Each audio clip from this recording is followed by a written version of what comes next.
The wedding still smelled of hibiscus and fried plantain when the whispers started.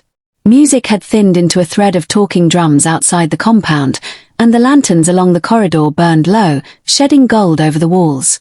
Adiz stood in her new wrapper, fingers fussing with the knot, when she heard it, the soft scrape of her mother-in-law's slippers and a voice dipped in pepper. "Emeka," Mama Kyoma murmured in the dark, "you have married a slave, not a wife. A girl with soft hands and softer backbone." Adiz froze by the doorway. The words entered like a cold needle. Emeka's reply came late, stumbling. "Mama, please. Not tonight." "Tonight is when a family is shaped," Mama said. "And that one," her tongue clicked. "She will bend you with her tears if you are not careful." Adiz could have stepped forward, announced herself, demanded why joy must be taxed so quickly. Instead she remained a shadow in her own house, chest tight with a feeling she could not yet name. Fear, perhaps, or the old familiar instinct to endure and outlast. She'd grown up packing silence as armor. Tonight she realized she might need a shield heavier than hope. Inside their small room, Emeka tried for sweetness. He lifted her veil again even though the ceremony had ended, laughing softly, telling stories about how the palm wine nearly toppled the old uncles. His smile was boyish, familiar, the man she fell for when he chased the bus for her umbrella and ran the next morning to return it. Yet the laughter couldn't dislodge Mama's voice. It clung like smoke to the curtains.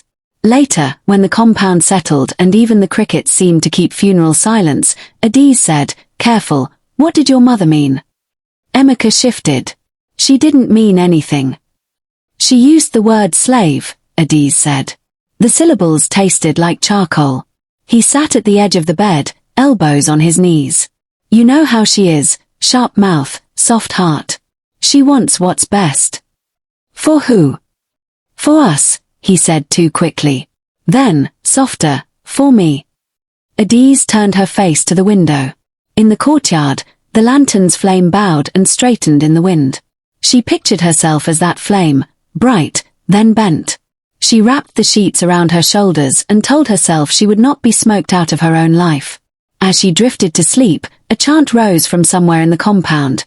Women washing plates, giggling. One voice rose above the rest, practiced and powerful. "Marriage is not for children," it sang. "It is for women who can carry fire and not burn." Adiz wondered which she would become, the one carrying the fire, or the one being lit. Hook, in the morning, Mama would test her with the oldest instrument of power in a Nigerian home, the kitchen. Dawn drummed on the zinc roof. Adiz was already awake, tying her scarf, when Mama Kyoma's voice struck the corridor like a gong. "New wife." Mama called. "Let us see what your mother taught you, if she taught you anything at all." In the kitchen the air was thick with smoke and expectation. Adiz set down a basket of peppers, tomatoes, and onions. The mortar waited like a judge. Without a word, she washed her hands and began chopping. The knife sang against the board. Mama stood with arms folded. "You slice onions like someone reading a love letter," slowly, pretending to understand. Adiz kept chopping. "It is better to read than to guess, Mama." A cousin lounging by the door chuckled. Mama did not. "We are not reading here. We are cooking. When my own mother taught me, the knife flew so fast even the breeze took flavor." Adiz ground pepper, pounded ogbono, stirred oil until it shone like sun. She tasted with the back of her spoon, added salt. When she turned, Mama had already invited a neighbor, Nkem, and her daughter, drawn to the scent and the promise of something better than morning banter. "Hen, taste it," Mama said, presenting the spoon like a weapon. "Let the market hear whether my son will survive this stew." Nkem sipped and blinked. She started. "It's edible," Mama finished, loud enough to reach the corridor. "Not a triumph. We cannot die, we cannot live." Adiz swallowed heat and humiliation together.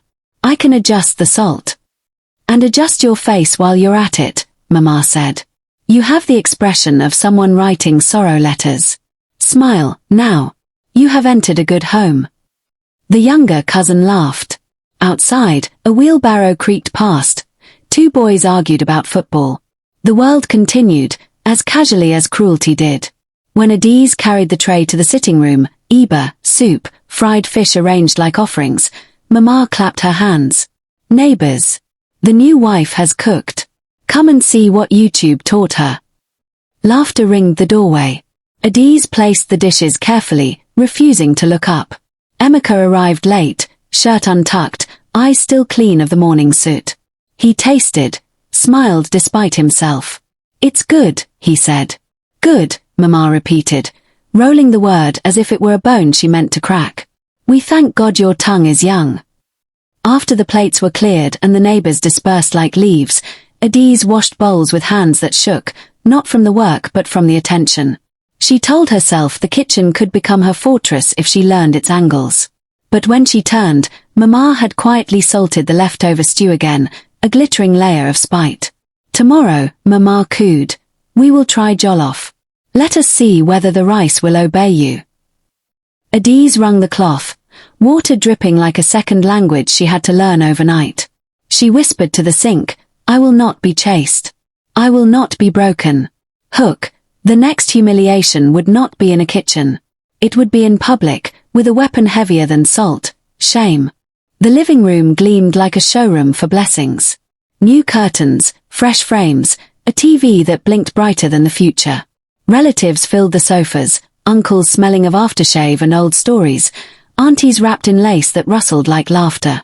The talk was small, business, the price of fuel, who had married whom, until Mama Kayoma tilted the conversation with a single sigh. This house is too quiet, she said, loud enough to hush the clatter of spoons. We need the sound of feet. Small, troublesome feet. Otherwise what is marriage? Decorated emptiness. An auntie tittered. It is still early, Kayoma. Mama pursed her lips. Early for whom? Ask the calendar. Ask my knees. I did not carry a son so he could wait for a woman who doesn't know how to be won. The room rotated slowly. Adiz steadied her plate of moi moi, suddenly heavy. Her heart did that old trick, folding itself into a smaller shape.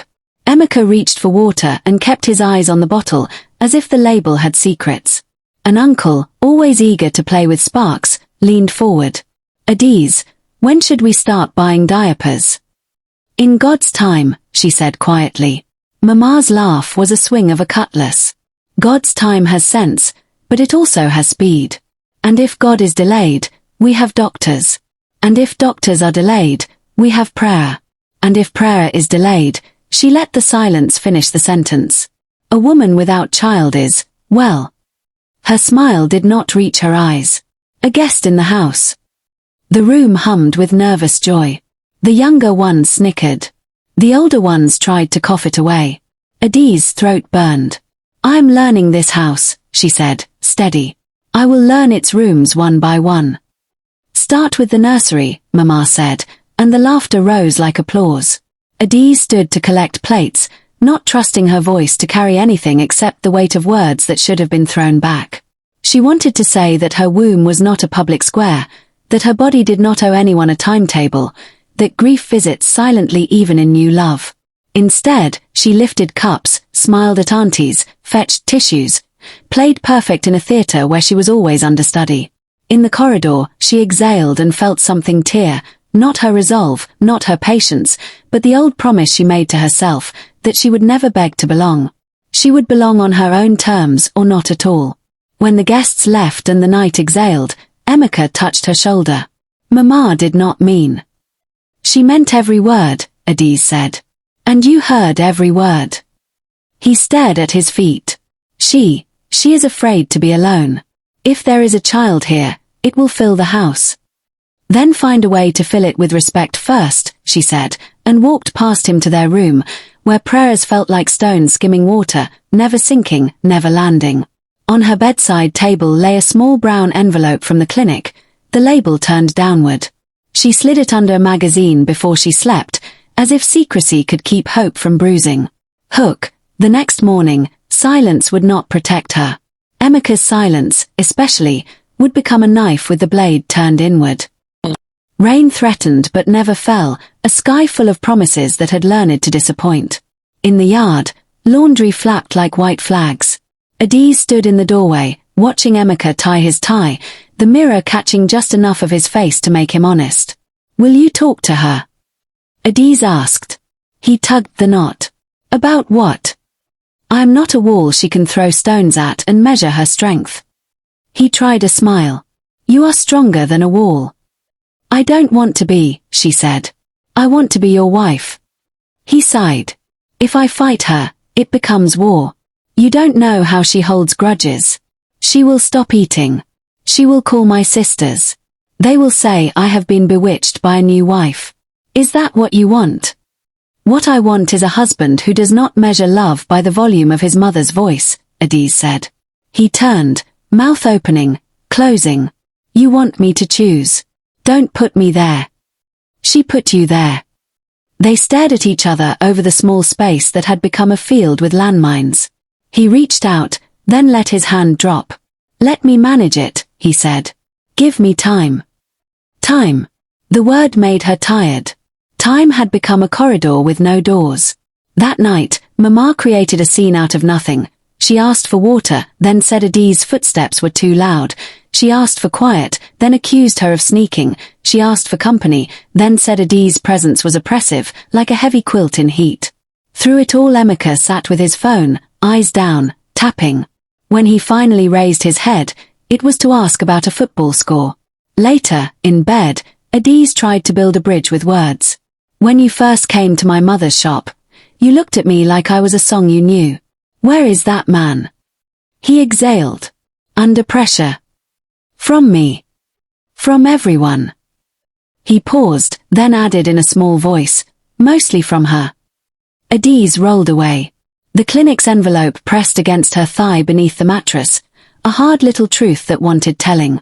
She imagined saying it, "I may be pregnant."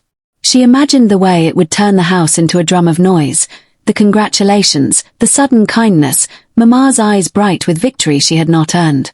The thought sickened her. Kindness should not be a bribe. She swallowed the words and kept the secret in its paper shell. Down the corridor, Mama hummed an old song, the kind that sounded like a proverb wrapped in melody. The tune slid under the door, settled in the room like a small, unwanted guest. Hook. Mama would not wait for time to manage anything. She would seize it with her hands and twist. The medicine was not cheap. That alone made it holy. Adiz had visited the clinic on her lunch break, moving like a thief between pharmacy shelves, guilt nipping at her heels though she had stolen nothing. The doctor's words were careful, the kind doctors keep for women who are already carrying too much. "Hormonal support," he'd said. "Nothing drastic. A nudge for the body to remember its map." She hid the blister pack behind the cereal tin. She took a pill with water and a prayer. That evening, the house wore the glow of generators. The kitchen flickered with stove flame blues. Adiz set water to boil for yam. The pot sat like a volcano learning its first lesson. Steam rose and drew lines on the window. She wiped them away with the back of her hand.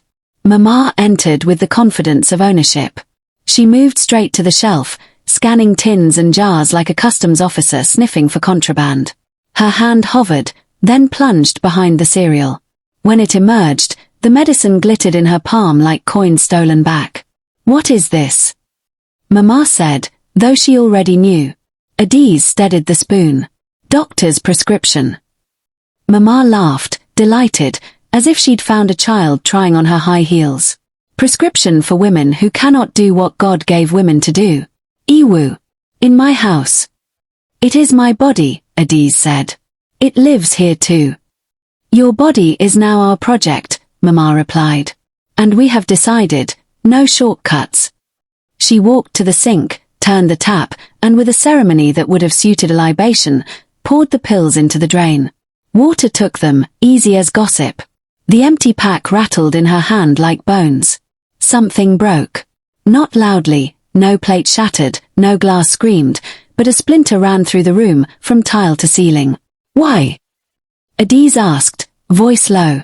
"Because we will not bargain with God," Mama said, tossing the blister into the bin. "If you are to carry my son's name into the future, you will do it clean. No tricks. No chemicals to confuse the angels." "Angels do not need your help to count," Adiz said, and there it was, the snap in her tone, quick and bright as a match. Mama's eyes narrowed. Mind your mouth, girl. You think because you can fry fish, you can talk? When I speak, people listen. Then listen now, Adiz said, stepping between her and the sink. Listen to the sound of someone trying. Listen to the quiet of someone who will not shout for mercy. Listen to the woman in your house who is not your enemy. For a heartbeat, Mama looked almost human, eyes shining with something like surprise, maybe even respect, quickly reset into ridicule. She moved to the stove instead, lifted the pot lid. Steam burst up, wet and hot, fogging her glasses. She laughed to shake it off. See, even water obeys me. Adiz reached to lower the flame. Mama slapped her hand away. The spoon clattered. The pot trembled. You are reckless, Mama said. I am careful, Adiz said. You are weak. I am tired. You will leave this house if you cannot give it life. I will leave if I must save mine. They stood that close, breath, heat, pride, two women on the edge of a border no one had drawn but both had defended. The kettle whistled like a referee losing patience. Water pushed at the lid, furious. Emeka's footsteps sounded in the corridor. What is happening? He called. Mama turned, triumphant already, mouth full of future accusation. Your wife wants to poison this house with drugs, she said. I saved us. Emeka entered in time to see Adiz's face, the calm that isn't peace but exhaustion, the tears that aren't weakness but fuel. He opened his mouth, closed it, looked at his mother first. Always first. Is it true? He asked Adiz, choosing the wrong question. It was medicine, Adiz said. For hope. For shame, Mama corrected. She moved to the counter, hand catching the kettle's handle as if to claim the room entirely. The metal burned her palm. She yelped, flinched, knocked the pot. The lid slid, the surface of the water surged. Time slowed into frames. Adiz saw the shine, the tilt becoming fall. Her hand shot out to steady the pot, but Mama, spooked and stubborn, shoved it back toward the heat. The pot bucked. Water rose in a silver wall. Adiz caught the handle hard, muscle straining. The pot half twisted. A boiling sheet leaped. Mama jerked, grazing the edge. Steam grabbed the air and wrung it. Silence held for a breath. Then Mama's scream cleaved the house. Neighbors turned. Emeka grabbed a towel, hands clumsy with shock, rapping, his mouth forming prayers and apologies and blame in one breath. Adiz stood shaking, not from triumph or terror but from the knowledge that lines once crossed draw themselves deeper. The kitchen smelled of yam and metal and something sharp, burnt pride, perhaps. As they rushed for ointment, for water, for anything to undo a moment that had been brewing for months, Mama found her words again, even through tears. She did it, she gasped, pointing with her eyes because her hands were busy with pain. She poured it. Adiz looked at Emeka. It was an accident, she said. He stared back, seeing not the moment but the months before it. Was it? He asked, and in his voice lived all the dangerous things a silence can teach a man to say. Adiz felt the floor tilt, the world rearranging itself into a tribunal she had not agreed to enter. The pot was quiet now, lid trembling in little aftershocks. Somewhere outside, a child shouted, a motorcycle coughed. Life reminded them it would continue, verdict or not. Hook, by morning, the compound would be crowded. Some would come with bandages, some with judgment, and one small witness with a truth no adult had dared to speak. By morning the compound throbbed like a marketplace. Voices braided through the courtyard, women clucking over the bandage on Mama Kayoma's arm, men shaking heads as if judgment were a prayer. Someone had already rewritten the truth before sunrise. She poured it on purpose, a voice said near the gate. I heard she said, let it teach you sense, another voice added with relish. Adiz moved through the noise like a ghost carrying water. She had spent the night awake, replaying the pot's slip, the scream, the look on Emeka's face that said was it? Instead of are you hurt? She held on to the kitchen towel like a fragment of raft. Mama sat like a queen in the parlor, arm cradled on pillows, head tie constructed at an angle that made pity look fashionable. My son, she murmured to Emeka, marriage has taught me courage. I survived labor. I will survive this girl. A chorus of sympathizers. God will judge. Emeka hovered, torn, and eyes raw. When he slipped into the corridor, Adiz met him with quiet urgency. Emeka, you saw me grab the handle. You saw me try to steady it. I saw many things, he said, voice ragged. But the result is my mother crying. She swallowed. The result is an accident. He glanced toward the parlor, toward the crowd who had begun to laugh, that high-market laughter that treats pain like entertainment. For them, it is a headline. He rubbed his eyes. I need space to think. I have no space, she said. Just a house that echoes with opinions. Down the corridor a child loitered with a plastic football under his arm. Small, watchful, taking in everything. He'd been the one who ran first last night, banging on doors for help. He looked at Adiz as if he knew more than he should. Before she could speak, his mother hauled him away by the elbow. Back in the parlor, a neighbor asked Mama whether Adiz would still be allowed in the kitchen. The question struck like a slap disguised as curiosity. Mama's smile was slow and sharp. In this house, she said, letting her voice carry into the courtyard, even water will fear her. Laughter burst like popcorn in hot oil. Adiz stood very still, learning the new shape of her home. Rooms that had become stages, a family that had become an audience, and a life suddenly edited by rumor. Hook, by afternoon, Mama would stage a different trial, with salt, smoke, and a crowd ready to cheer at the first sign of failure. The pot incident should have banned theatrics, but Mama turned injury into performance.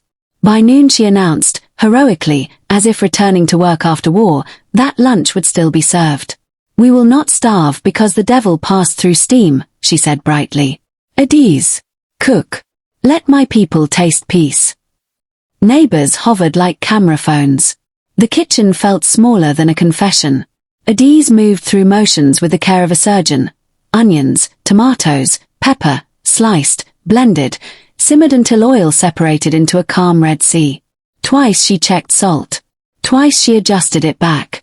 As the stew thickened, Mama drifted in, bandaged arm lifted like a flag. With her good hand she reached for the spice tray. Add more, she advised, almost tenderly. The cousins leaned in to watch. Adiz kept her own counsel. When the first plate went out, the parlor filled with polite silence. Eyes flicked to Mama, awaiting verdict. She took a spoon, tasted, blinked. Then she smiled a small, dangerous smile. Not bad, she said. The room sagged with relief, until she lifted the lid of the second pot, the Ifo Riro set aside to finish, and tipped a secret rain of salt across its surface with an expert's wrist. But can she manage 2 dishes at once? Whispers sharpened. Adiz caught the glitter too late. The second tasting was a performance of disgust, faces scrunched, tongues clucked, a chorus rehearsed in an instant. Ah! Brine! Is this soup or sea? Mama sighed, the sound of a saint enduring amateurs. Even the fish will beg for rescue. Heat climbed Adiz's throat. Someone tampered with that pot, she said evenly. I measured. Excuses are seasoning for failure, Mama replied gently. Her bandaged arm made her look invincible. My daughter, to marry is to serve. Learn quickly. The laughter returned, brighter, safer now that the story had a villain you could laugh at without guilt. Emeka stood at the doorway, watching 2 truths clash and dissolve into noise. He tried a pacifying smile that landed nowhere good. After the crowd thinned, Adiz closed the kitchen door and exhaled. Her hands trembled over the sink. She thought of the clinic's medicine dissolved the previous day. Now her effort dissolved in salt. Anger rose like an old friend with a new scar. A soft tap sounded. The little boy from the corridor peered in. Auntie, I saw Grandma pour, he whispered, barely moving his lips. Don't cry. Adiz crouched to his height. What's your name?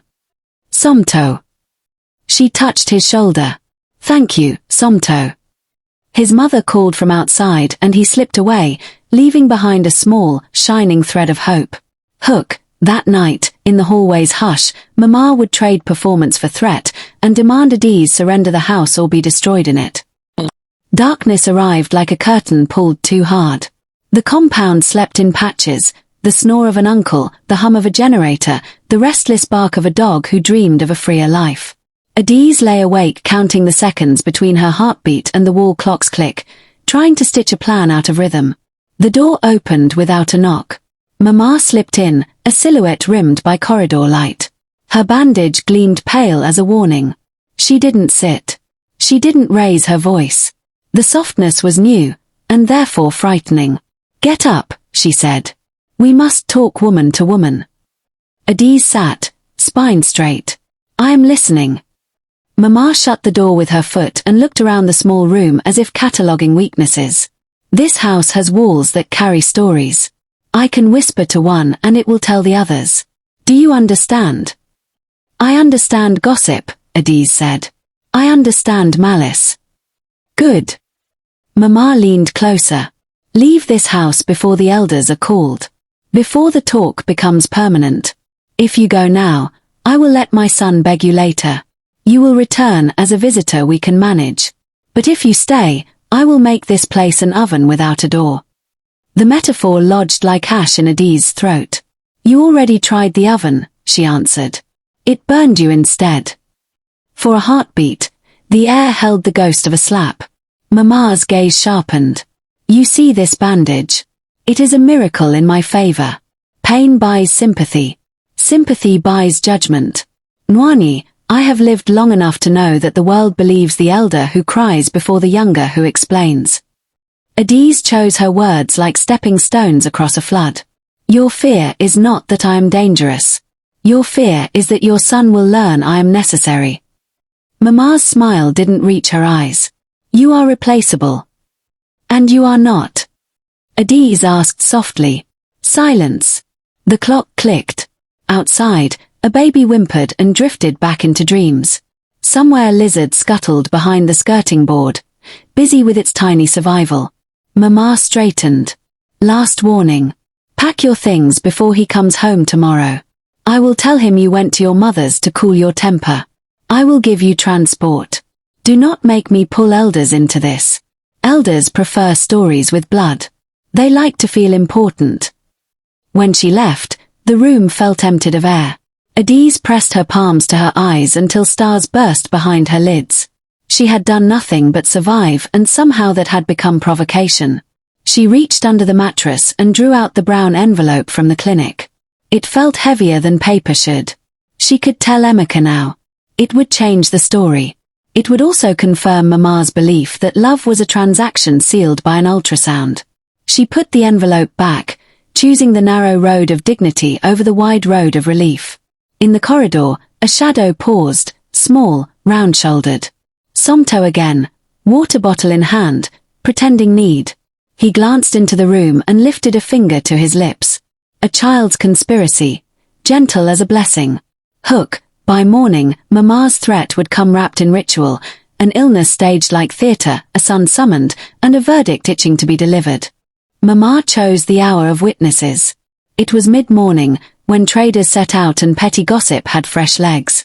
She collapsed in the corridor between parlor and kitchen, one hand to her head, the other to her bandage, groaning like rain gutters in a storm. "Nemo. My eyes. The pain has climbed into my head." Women flew from doorways. Someone produced smelling salts. Someone else shouted for Emeka. He arrived breathless, tie crooked, fear exposed and raw. "What happened?" "She left me," Mama murmured, eyelids fluttering like petitions.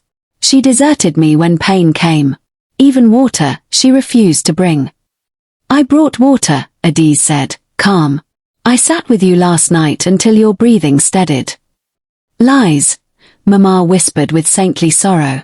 "She slept like a stone while I suffered alone." Heads swiveled to Adiz. The crowd loved the neatness of the accusation. It made roles easy, martyr and monster. Emeka's face hardened by degrees, the way distance becomes a destination when you keep walking. "Adiz," he said, voice shaking, "did you leave my mother unattended?" "No," she replied. "I have left nothing unattended except myself." The line hit him like disrespect. You can twist words even in a crisis. "I can tell the truth even in a theater," she answered. A murmur rippled. Too bold. Too sharp. She has no fear. The court of public opinion marked its tally. Emeka turned away as if the sight of her burned. I cannot bear this, he said. Then, to the room, to the compound, to his own conscience, he announced a sentence dressed as a solution. Go to your mothers for now. Until tempers cool. I will send for you when we have peace. The words knocked the breath from her chest. Not let's talk, not I believe you, not even I don't know what to do. Just the cold efficiency of eviction disguised as wisdom. I am not luggage, she said, voice steady. You do not check me in and collect me later. Please, he said, pained, as if her refusal made him victim. Don't make this harder. Somewhere behind him, Mama's mouth softened into a satisfied line. Adiz went to the room and packed slowly. 2 wrappers, a toiletry bag, the small tin of coins she'd been saving out of dignity more than necessity. Last, she slid the brown envelope into the inner pocket of her handbag. She stood in the doorway and looked once more at the life that had been promised and then negotiated down. At the compound gate she paused. Somto's voice came from behind the hibiscus hedge. Auntie, he whispered urgently, I recorded last night when Grandma poured the salt. He lifted a cheap toy tablet with a cracked corner. It shows her hand. Adiz's breath hitched. Keep it safe, she said. If anyone asks, say nothing. When the right people gather, we will show it. She stepped into the street. The sun was fearless. The road stretched unsympathetic and honest. Behind her, the compound swallowed its new rumor. She could not stay. Ahead, a different story prepared itself, the one where leaving is not loss but leverage. Hook, the elders would indeed gather, summoned by pride, fed by gossip. And a small witness carrying a cracked tablet would walk into tradition like a match into dry grass. At her mother's house, everything smelled of palm oil and home, real home, the kind that remembers your childhood height on the doorframe. Mama Ngozi tried to keep her face calm, but pain leaked out the corners of her eyes. Who did you offend in your last life? She asked lightly, which is what mothers say when their hearts are breaking. Maybe I am paying forward, Adiz answered, folding wrappers into a neat stack. Maybe someone else's daughter will not pay. She laid the warped lid from the kitchen pot on the table. She had brought it like a relic, proof that heat leaves evidence even after water goes still. The metal curve reflected her face in a wavy, unflattering way that felt true. Her phone pinged, a message from Emeka. Rest. We will talk later. A second message followed like a shadow. The elders meet on Sunday. Mama insists. Please be respectful. Respectful. As if her entire body had not been disrespected daily. She typed and erased, then sent nothing. Not replying was its own grammar. That evening, a soft knock. She opened the door to find Somto and his mother, Chika, hovering like conspirators. Auntie, I don't want trouble, Chika began, eyes darting. But my son fears lies. Here. She placed the cracked tablet in Adiz's hands. Do with it what you will. If they ask me, I will say my child is playful. Adiz cued the clip. Grainy video, the kitchen light too bright. But there it was, the bandaged elder leaning in, the glittering hand, the secret rain of salt. Clear enough for a human eye. Clear enough for a counsel. Tears rose, not the helpless kind, but the kind that wash visibility into a blurred future. Thank you, she said. Chika squeezed her fingers. Win quietly, she advised. Noise excites elders. Evidence embarrasses them. When they left, Adiz pressed the tablet to her chest. She thought of the clinic envelope tucked in her bag, the private future growing like a rumor inside her. She imagined walking into the circle of elders carrying both truths, one to clear her name, one to reclaim her life. Night dropped like velvet. Crickets tuned their small violins. In the distance a church bell rang for evening prayers, the sound rounding the edges of anger. Adiz slept with the tablet under her pillow like a weapon that did not bruise. On Sunday, she would return to the compound with a new posture, chin high, steps measured. Mama would brandish bandages and old songs. Men would lean back and stroke chins as if wisdom were a beard. Women would watch like mirrors, reflecting whichever winner best protected their own fragile peace. And a child would step forward at the wrong moment that would turn out to be exactly right. Hook, next, the village court, bandages and bias, a husband's test, and a small witness whose quiet truth shatters the room. Sunday gathered itself into ceremony. Mats were spread beneath the big almond tree, elders seated in a crescent like a human gavel. The compound smelled of dust, kola nut, and expectation. Women formed a second ring, their wrappers bright as arguments. Mama Kyoma arrived wrapped in bandages and dignity. Emeka walked beside her, jaw clenched, eyes refusing to rest anywhere too long. Adiz entered last, spine level, a small handbag held like proof that didn't shout. Elder Nwosu cleared his throat, voice gravel with authority. We have heard that hot water flew where it should not. Today we hear from mouths, not markets. Mama went first, speaking like a radio on full volume. She described a devil in a daughter-in-law, a kitchen turned battlefield, a pot lifted like a weapon. She said, "Let it teach you sense," Mama added, as if reading the line from a script only she could see. The crowd hissed. A few men nodded, pleased with a story that fit their shelves. "Your turn," the elder said to Adiz. She did not perform pain. She narrated mechanics. The kettle handle burned. The pot shifted. I grabbed it. In the struggle to steady it, water broke the rim. That is the truth, an accident that prefers to be called intention. Murmurs. Some respectful, some bored. A woman near the back whispered, "Accidents do not scream like that." Elder Nwosu tapped his staff. We recall the proverb, when water spills, the ground drinks, no use begging sand. But if a hand pushed the bowl, we must know whose. He turned to Emeka. Son of Kyoma, what did your eyes see? Emeka's throat worked. He remembered flashes, the tilt, the steam, his mother's cry, his own rush to bandages. He also remembered months of needles, words that pricked, salt that gleamed. The elders waited, and waiting always pushes a man toward the easiest truth. I saw my mother in pain, he said finally. The answer satisfied no one and yet allowed everyone to keep their favorite bias. Elder Nwosu said. We will hear more. Bring witnesses. Hook, a crowd materialized beyond the gate, restless and hungry for verdicts, and one small witness clutched a cracked tablet like a slingshot. By midday the compound had swelled into a theater. Hawkers hovered by the fence, groundnuts, chilled sachet water, profiting from communal outrage. Children perched on low walls, wide-eyed. Words kept multiplying like fish bones in clear soup. Did you see the bandage? Someone asked. I heard she mocked the wound, someone else answered. Chika stood at the back with Somto half hidden behind her wrapper. She whispered, wait for the right moment, and the boy nodded, courage threaded through his fingers. Elder Nwosu raised both palms.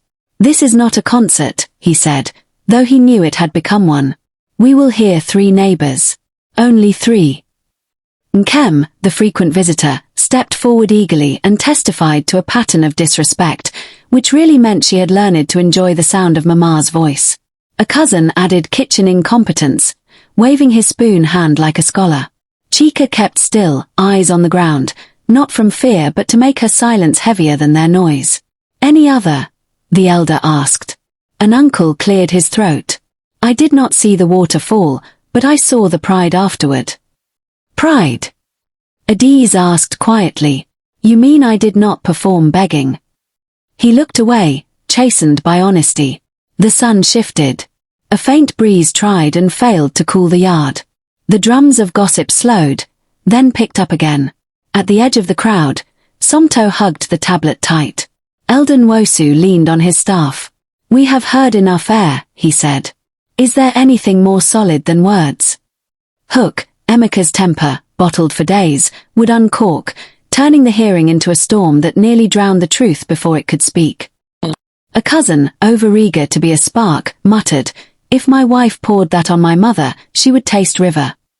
Emeka flinched as if handed a dare. Pressure found its outlet.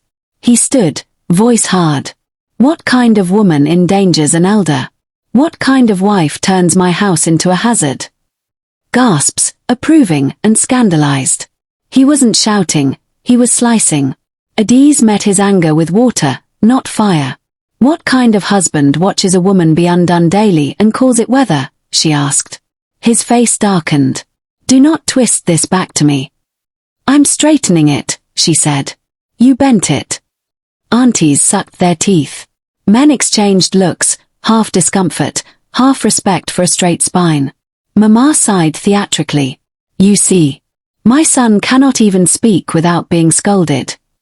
He pivoted toward Adiz, not striking, but the motion was a crack in a dam. A chair skidded. The circle vibrated with that electric sense that a bad story might become irredeemable. Elder Nwosu slammed his staff to the ground. Enough. The word jolted the air back into order. He turned to Emeka. Anger is a loud lawyer for a foolish client. Sit. Emeka sank down, chest heaving. Adiz spoke into the hush. I came with evidence, she said, pulling the cracked tablet from her bag. Head swiveled. Mama's lashes fluttered. Devices. An old woman scoffed. Screens tell lies. Screens also replay truth, Chika said from the back, voice steady now. Let the tree shade the ground that watered it. Two young men moved a small generator closer. A teenage boy produced a portable speaker like magic. Someone stretched a scarf between two poles to dull the sun glare. In a minute the village court had acquired a cinema. Emeka looked suddenly small inside his shirt. Hook, the video would play, but would the elders allow a child to be the one who pressed play?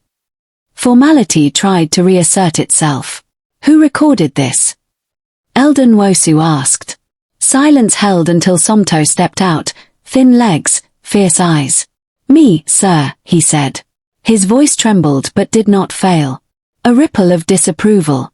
Children and their gadgets, someone grunted. Truth does not check age, Chika answered. The boy placed the tablet in the elder's hands with the reverence of an offering. It starts when Auntie finished cooking, he whispered. I was in the corridor with Ball. I saw Grandma. The elder nodded and signaled to the teenager. A small screen flickered to life. Light washed over the crowd's faces, turning skepticism into curiosity, curiosity into open mouths. The kitchen appeared, bright bulb, shiny pot, steam clouding the frame. The bandaged elder entered, glancing behind her. The camera shook a little, small hands gripping. The elder lifted the second pot's lid. The crowd leaned closer. With her unbandaged hand she tilted a container and salt fell like quiet rain. She even hummed. The room inhaled at once. A woman's hand flew to her chest. An uncle whispered a prayer that sounded more like apology. Mama lunged. This is trickery, Angles. Keep still, the elder commanded. The video continued. Adiz entered. She stirred. Later, spoons lifted and faces performed disgust. A tiny timestamp blinked in the corner, an honest witness no one had invited but everyone believed. When the clip ended, sound did not return immediately. It was as if the yard had forgotten how to breathe. Then chatter rolled, a quick wave, turned back by Elder Nwosu's raised palm. He looked at Mama. Do you deny your hand? She arranged her mouth into injury. I was seasoning. The girl is too timid with salt. So you salted to shame, the elder said. Not a question. Mama's eyes flashed. I trained my son with toughness. Now you want me to train his wife with worship. The elder's expression cut through performance. Woman, the tongue that mocks cannot lead a house. You poured salt into a story to cook a lie. He turned to Emeka. Son, your silence fed this. Emeka's shoulders sagged. He shook his head slowly, at himself, at fate, at the way a mother's love can suffocate when it forgets boundaries. Adiz stood very still, not triumphant. Relief felt heavy, edged with grief for all the hours she had spent defending herself against a rumor while the truth waited in a child's pocket. Hook, before judgment fell, Adiz would drop a truth of her own, the one growing beneath her ribs, hidden under paper and patience. Let us finish with justice, Elder Nwosu said. Staff resting lightly on the ground now that it had done its thundering. There will be apology, restitution, and... One more witness, Adiz said softly. The elder frowned. We have enough. "This one is my body," she replied.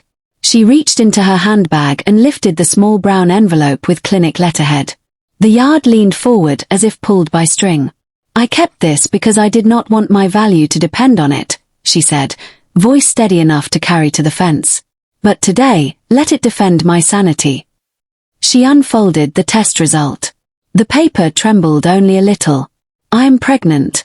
7 weeks." The yard detonated, gasp, clatter, a chorus of Chinook and Jisoo, and the sound of women's hands slapping thighs in amazed punctuation. Even birds startled from the almond tree, their wings a confetti of disbelief. Emeka swayed as if the ground had moved. His mother's face flickered through expressions: shock, calculation, a flash of joy struggling under pride, then anger that joy had been snatched from her to become Adi's victory. Adi's continued, "Because momentum matters in a room like this. I hid it because I wanted peace earned by respect, not by a heartbeat in my womb. I wanted kindness that did not come with receipts." She lowered the paper. The yard went quiet enough to hear wind flirt with the leaves. Emeka took a step forward, voice cracked open. "Adi's, it wasn't an excuse. It wasn't even forgiveness. It was the beginning of humility." Eldon Wosu found his verdict. "Hear me," he said. "First, Mama Kyoma will apologize publicly and privately. She will also cover the next clinic visits, since her tongue and hands have made a storm where a child should find calm. Second, the husband will take his wife home with honor, not with half-love and market eyes.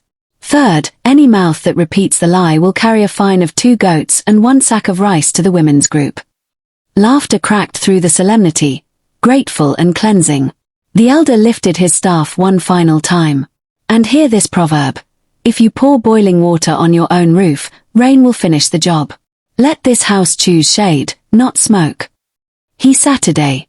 The circle dissolved into movement, women surrounding Adi's to touch her shoulders, men muttering lessons to themselves, Chika hugging Somto and hiding proud tears in his hair. Across the yard, Mama Kyoma stood alone for a moment, bandage white as truce. She looked at Adi's, opened her mouth, closed it. The apology would be a journey, not a sentence. But journeys start where denial ends. Adi's exhaled, for the first time in weeks, the breath reached the bottom of her lungs. She did not smile yet. Joy would be quiet and private at first, like a seed counting soil. Hook, next, Emeka's regret will meet Adi's boundary, an apology is not a reset, and Mama Kyoma must face a community that finally sees clearly.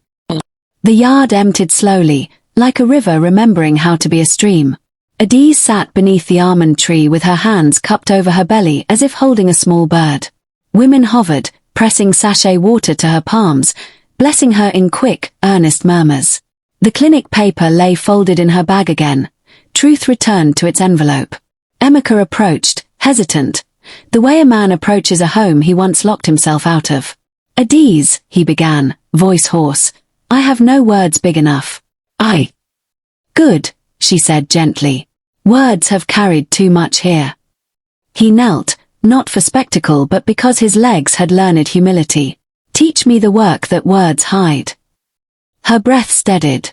"First, no more corridors where I must listen to your mother to know your mind. If you disagree with her, you will say it with your chest, not with silence. Second, we need our own roof. Not a war against her, just a door we can shut. Third, counseling. Eldon Wosu or Pastor Ease, someone who will make her say the hard sentences and stay for the answers."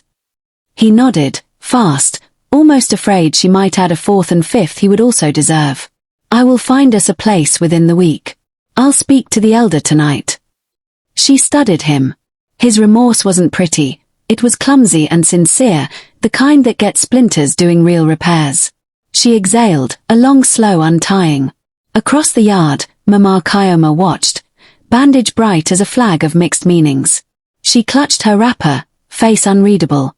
Even she seemed to feel the day shifting under her feet. As dusk slid down the walls, Chika and Somto came to hug Adi's goodbye. The boy pressed his forehead to her arm.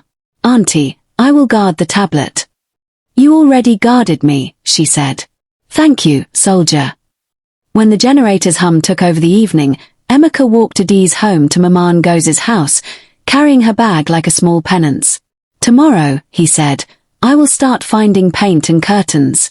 A home must look like the apology it's built with." She allowed a small smile. "Then by soft light," she said. "Our child will not learn in shadows." Hook, Emeka's promises would be tested by the only examiner who never sleeps: consistency. He didn't use flowers. He used hammers. By Tuesday, Emeka had scraped a small, sunlit apartment clean of other people's stories. He painted the sitting room a warm clay that looked like evening never left. He hung new curtains with edges neat enough to make a tailor proud. He stocked the kitchen like an admission: fresh vegetables, good fish, rice, a notebook labeled clinic and care. He showed up at the clinic holding a basket, the way first-time fathers hold fear, with both hands. He listened as the nurse explained vitamins, rest, and the geography of cravings. When the nurse asked for next of kin, he didn't just write his name, he wrote available beside it, and then proved it by turning off his phone and sitting through the entire appointment. At home he burned jollof, the rice rebelled in places and clumped into little unions, but he presented it with a grin that forgave itself first. "I seasoned with humility," he said. "It tends to stick." Adi's tasted, chewed, stifled a laugh. "It tastes like effort. Effort is edible." In the evenings, he called his sisters and set a new law. "No more group chat court," he said. "If you have concerns, speak to me directly. My wife is not content for your boredom." They protested lightly. He did not bend. One night, a sudden cramp sent fear skittering up Adi's spine. Emeka didn't panic. He gathered her scarf, the clinic file, and prayers he had not used in years. At the hospital he paced until pacing became prayer, then sat and held her hand, saying nothing, being shelter. The doctor smiled an hour later. "The baby is fine." "Your body said, rest. Please listen." Back at the apartment, Adi's curled under the new curtains and felt something like safe. Emeka watched her breathe and thought of every lazy choice he had made, every time he had chosen comfort over courage. "I will not ask you to erase what happened," he said softly. "But I will be different enough to make the old story hard to believe." She reached for his hand. "Consistency is apology," she said. "Keep showing up." He nodded like a man learning a plain song. Outside, the night didn't feel like a closing anymore. It felt like a room preparing to open. Hook, while Emeka learned steadiness, Mama Kayoma would learn how it feels when a market turns your name into a proverb. Shame didn't arrive like a slap, it seeped like dye, staining everything slowly. In the market, women who once circled Mama Kayoma for gossip now greeted her with careful politeness. "Good morning, Mama," they said, eyes soft in that way that is worse than hard. "How is your arm?" "Fine," she snapped, then softened, then tried to smile, the expression landing crooked. A tomato seller muttered to her neighbor, "Salt is for stew, not for stories." The line traveled quick, became a jingle, slipped under conversations like a drumbeat. Children sang it without knowing its origin. Even the church women began to say, "Let us not pour boiling water on our own roofs," and people did not need a sermon footnote to know who the roof was. At home, alone for once, Mama sat on the edge of her bed and looked at her hands. They had raised a son, kneaded dough, plaited hair, counted offerings, carried grief through funerals, and thrown salt like weapons. She did not cry. Pride often holds tears hostage. But she felt the ache where the apology should live. She wrapped a small parcel, rice, oil, and soap, and walked to Chika's door. "I came to ask for a lesson," she said without preface. Chika raised an eyebrow. "From me?" "You are not frightened of truth," Mama said. "How do you carry it without stabbing everyone?" Chika smiled. "Just a little. Point it at yourself first," she said. "The edge grows dull by the time you lift it." 2 days later, Mama climbed the church steps with a basin of warm water, steam lifting like prayer. She knocked on the small apartment Emeka had found. Adiz opened the door, surprised into silence. "I came to say the words that make a bridge," Mama said. She set the basin down. "I mocked you until the house learned it. I used your womb like a drum for my own fear. I salted your name. Forgive me. The steam carried a memory neither wanted. Boiling, screaming, blame. Now the heat was gentle, a safe cousin of the old danger. Mama knelt. In my mother's time, we washed a new mother's feet to say, you will not walk this road alone. Let me start now, before the child arrives. Adiz felt the world tilt in a different direction, toward repair. Stand, she said softly. We will both sit. She fetched a towel, and they raised their feet over the basin like two women remembering they were human before they became roles. Mama's voice thinned. I cannot undo the market's proverb. But I can say, every place I enter, that I was wrong. Make it a habit, Adiz said. Like morning tea. They both almost laughed. Something fragile and new survived the moment. Hook, with the house cooling, Adiz would step into a wider room, the women's gathering, where her quiet would become light. The hall was simple.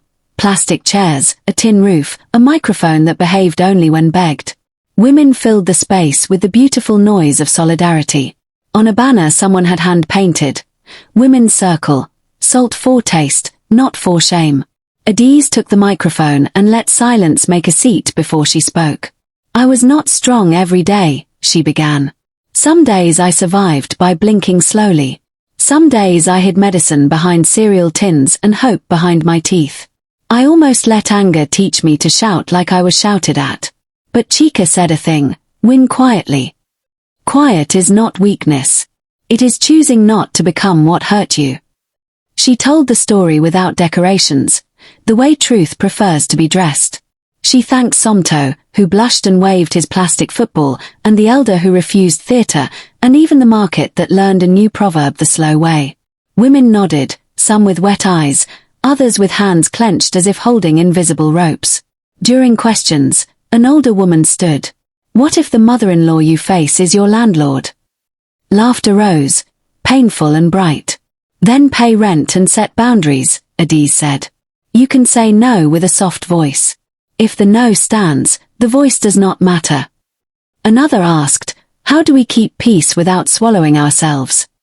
We make a circle like this, Adiz answered, opening her arms, where mockery has no microphone. We teach our sons that love is not a hallway between two women where they must run until they are dizzy. We teach our daughters-in-law that marriage is not an audition. The women clapped, the sound like rain finally landing where crops waited. After the meeting, Adiz registered a small initiative with the pastor's wife, the Warm Water Circle, monthly gatherings for mothers-in-law and daughters-in-law to speak before offenses climb into the pots. Back home, she wrote the name on a page and smiled. Warm water. The temperature of healing. Hook, the naming ceremony approached, drums, rappers, and one last test for a family learning not to boil itself. The twins announced themselves on a bright morning when even the clouds seemed busy washing themselves. Labor was long but clean, pain harnessed to purpose. When the nurse placed 2 warm crescents on Adiz's chest, time forgot to move for a moment. Emeka cried the way men do when they step into a room their fathers never showed them. He kissed the damp curls and whispered a vow into each tiny ear, you will never learn love from silence. The compound prepared for the naming as if hosting a festival. Pots the size of bathtubs, stews that smelled like generous futures, rappers shouting in color. Elder Nwosu arrived carrying a walking stick and 2 baby bracelets braided by his wife. Chika held a stack of plates. Somto guarded a small cooler like treasure. Even the market women came, laughter no longer a weapon but a recipe. Mama Kyoma entered last, face unadorned by defense. She carried a clay pot with steam breathing from its mouth, the warm water blessing. She set it by the door, a sign and a promise. Under the almond tree, the elder raised a hand. Children bring names with them, he said. We only read the handwriting. He nodded to Emeka. Emeka cleared his throat, glanced at Adiz, found courage waiting. Our daughter will be called Chizaram, God answered me with peace, because we won't ask the next child to repair what we break. And our son will be called Somtochukwu, join me to praise God, because a boy taught grown people how to tell the truth. A gasp, then applause that felt like forgiveness stretching its limbs. Somto's mouth fell open.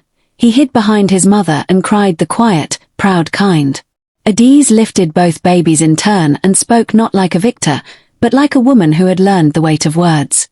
Mockery can destroy a home, she said, voice carrying to the gate where latecomers tried to listen, but endurance builds a legacy. Today, our legacy begins with peace, and with an apology that grew into a pathway. Mama Kyoma stepped forward. Her hands trembled as she poured warm water over Adiz's fingers, bathing them in a ritual older than their quarrel. I once used water to harm, she said, eyes shining. Now I will use it to heal. If I ever forget, remind me with these names. Music rose, the easy, grateful kind that makes old knees brave. Women danced with babies on their hips. Men clapped off beat and did not care. The market's proverb shifted in people's mouths. Already, it sounded like a caution with a happy ending. As dusk stroked the compound, Emeka leaned close and whispered, "We built a roof today." Adiz smiled, watching her twins yawn in the calm. "Yes," she said. "Shade, not smoke." The almond leaves applauded quietly above them, and the warm water steamed one last time. No longer a memory of harm, but a small, faithful miracle cooling into peace. The end.